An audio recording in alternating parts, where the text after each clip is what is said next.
So the goal of this video is to do these two problems. Again, if you feel free to speed this up, to skip this, if you've already done this and feel comfortable with it.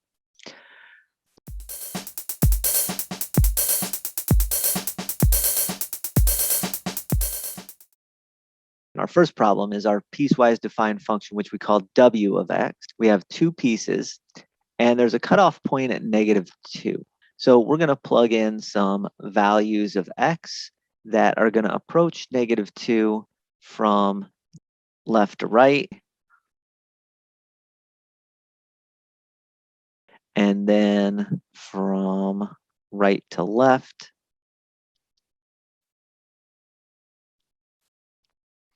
And we're going to plug these in. Now, -2.1 is less than -2.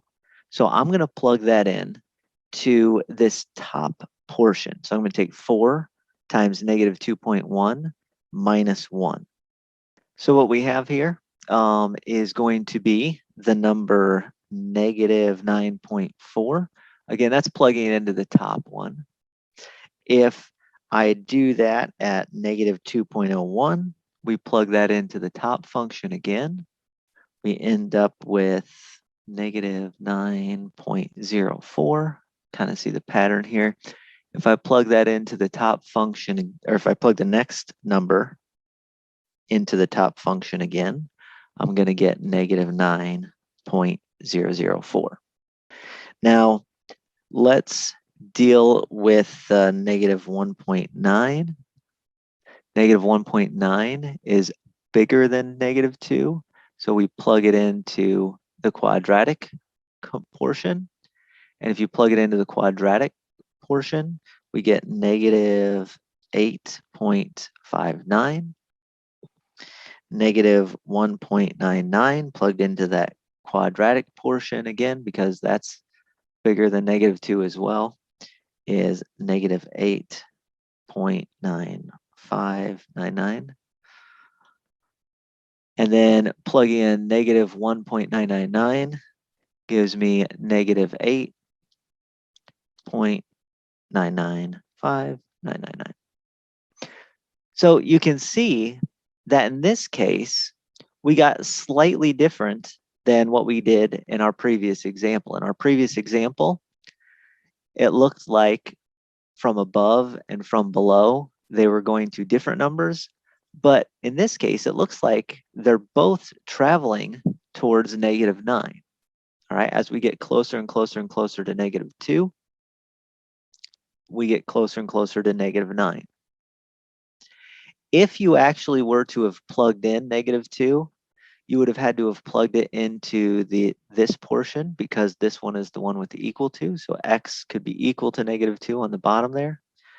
And it turns out you would have also gotten -9. So this is piecewise defined, but it does have a limit that exists at where the cutoff is.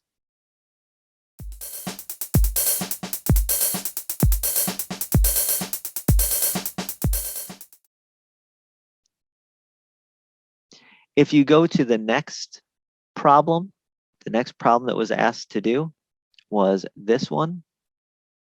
So we got 5x plus 2, and then x squared minus 4. I'm going to do both of these numerically before I go and do these graphically, because I want to show you how to do that graphically.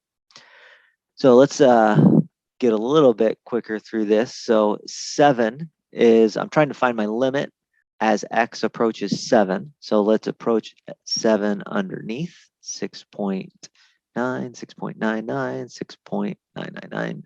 And then let's approach 7 from above, 7.1, 7.01, 7.001, and then that'll converge towards 7. So if you plug in 6.9, you got to plug it into the version where x is less than or equal to 7. So you're going to be plugging into 5x plus 2. So 5 times 6.9 plus 2. When we do that, we get 36.5. least that's what I got. When I go 6.99, we get 36.95. When I go 6.999, I end up with 36.995. So again, it looks like we're getting closer and closer to 37 here. If you need to go further and establish a pattern, you could do that, but looks like it's getting closer to 37 on this side. On the 7.1, when I plug that in, I'm going to plug it into the x squared minus 4 portion of that function. So we're going to get, when I plug in 7.1, I get 46.41. If I plug in 7.01, I get 45.1401. If I plug in 7.001, I get 45.014001. Now this looks like it's going towards 45, but if ever you need, you can always insert a row or create a new row, create another data point here. And I'm pretty sure, yeah, now that this is getting closer and closer to 45. By the way, in this case, if you actually plugged in 7 by itself, the equal sign is on the first portion, so you'd have to plug in 7 into the 5x plus 2. You would get a 37. But the point here is to say that underneath, as you approach 7 from left to right, you get 37. But as you approach 7 from right to left, you end up at 45.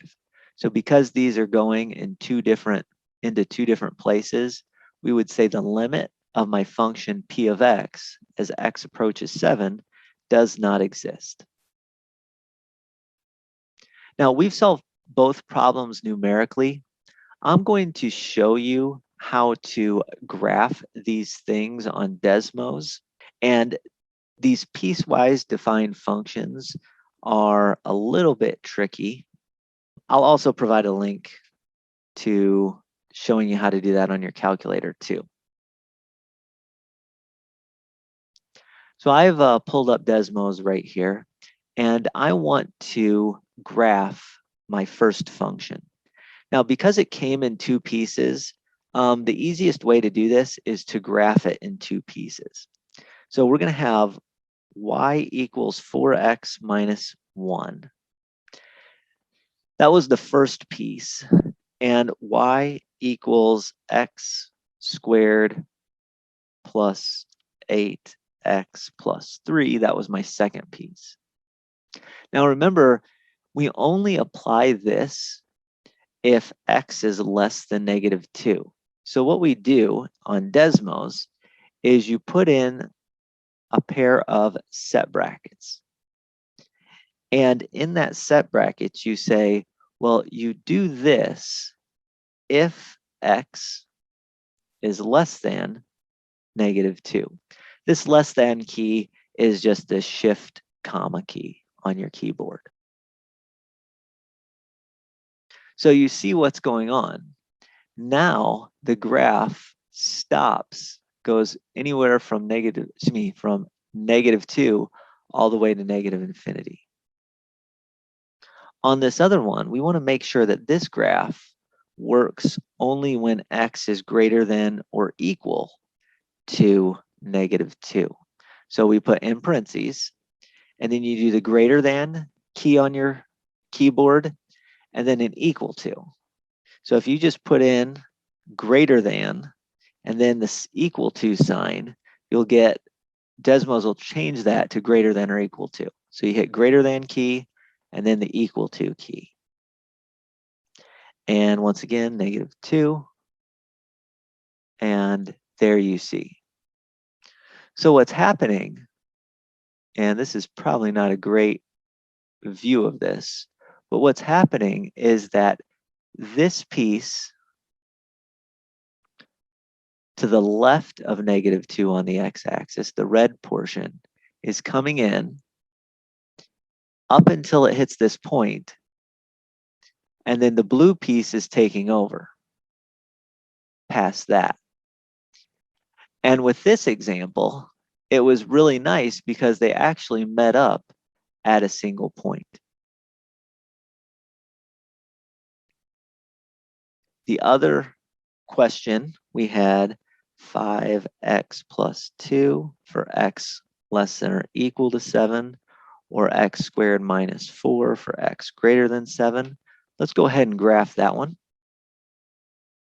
So I take y equals 5x plus 2 for x, which is less than or equal to 7.